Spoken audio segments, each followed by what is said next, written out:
ఈ టాపిక్ గురించి సొల్యూషన్ నేను లాస్ట్లో చెప్తాను. మనలో చాలామందికి ఒక ప్రశ్న ఉంటుంది. నా జీవితంలోనే ఇలా ఎందుకు జరుగుతుంది? ఇదేనా నా డెస్టినీ? నేను ఏదైనా మిస్టేక్ చేశానా అని. అప్పుడు మనం జ్యోతిష్యం వైపు చూస్తాము. జ్యోతిష్యం అంటే ఏమిటి? జ్యోతిష్యం అంటే మనం జన్మించిన సమయంలో గ్రహస్థితి, నక్షత్రాల ప్రభావం, కాలం యొక్క శక్తి, ఇంకా మన బలాలు ఏమిటి, మన బలహీనలు ఏమిటి, ఏ సమయంలో అవకాశం వస్తుంది, ఏ సమయంలో జాగ్రత్తగా ఉండాలి అని ఇక్కడ ఒక విషయం గుర్తుపెట్టుకోవాలి. జ్యోతిష్యం డెస్టినీని నిర్ణయించదు, అది ఓన్లీ మనకి మార్గం చూపిస్తుంది. బట్ నడవాల్సింది మాత్రం మనమే. ఎగ్జాంపుల్, వర్షం పడుతుందనుకోండి, అది వాతావరణంలో చెప్పారు, బట్ గొడుగు తీసుకెళ్ళాలా లేకపోతే తడిసిపోవాలా అనేది మన చాయిస్. అలాగే గ్రహాల పరిస్థితిని సూచిస్తాయి, కానీ ఫలితం మన కర్మలపై ఆధారపడి ఉంటుంది. మన జాతకం పూర్వజన్మల మీద బేస్ చేసుకొని ఉంటుంది. దాన్ని మార్చే విల్ పవర్ అంటే సంకల్పం మనకు ఉండాలి.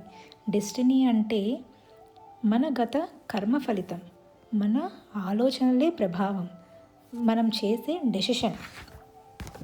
ప్రతిరోజు మనం చేసే చిన్న చిన్న నిర్ణయాలు రేపటి డెస్టినీని మారుస్తాయి.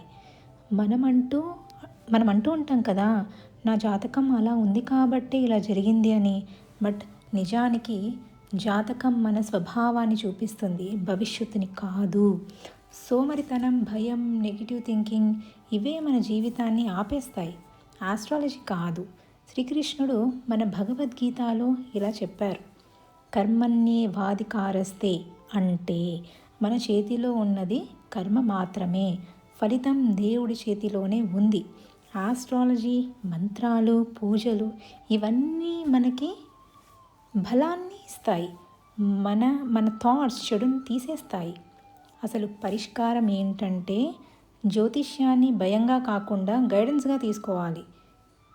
మీ ఆలోచనలు పాజిటివ్గా మార్చుకోవాలి.